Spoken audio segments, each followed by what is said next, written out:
filadha jedheefis ifatti waan dhaadhu si maalan jiru goytaa koo dhugaan kanaaf yaadu bu'aa firii jaalalaatis barsumaatu beeka qalbiitti yalleen yoomseen ittiin akeeka hiriyaanaaf kennime tanni na wajji waartu waliin na tursiisime hamma jiruun jirtu hiriyaanaaf kennime tanni na wajji waartu waliin na tursiisime hamma jiruun jirtu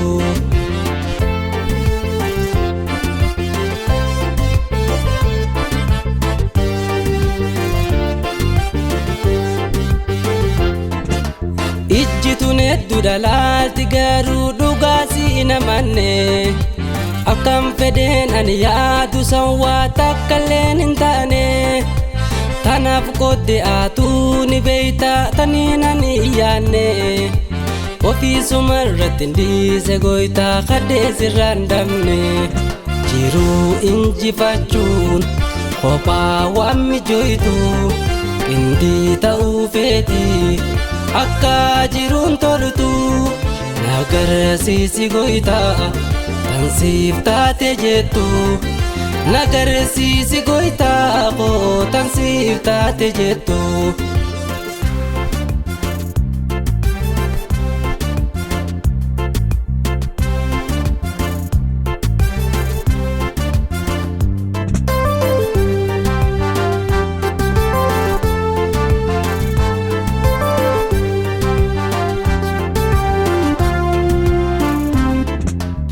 nam filadha jedheefis ifatti waan dhaadhu si maalan jiru goytaa koo dhugaan kanaaf yaadu bu'aa firii jaalalaatis barsumaatu beeka qalbiitti yalleen yoomseen ittiin akeeka hiriyaanaaf kennime taane na wajji waartu waliin na tursiisime hamma jiruun jirtu hiriyaanaaf kennime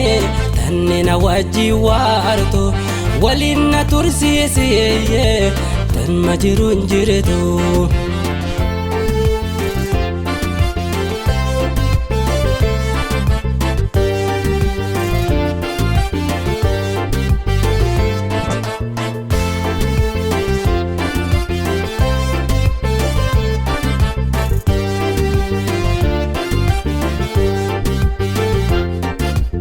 ilmi namaa kun beeku laalee tanaatu naaf taha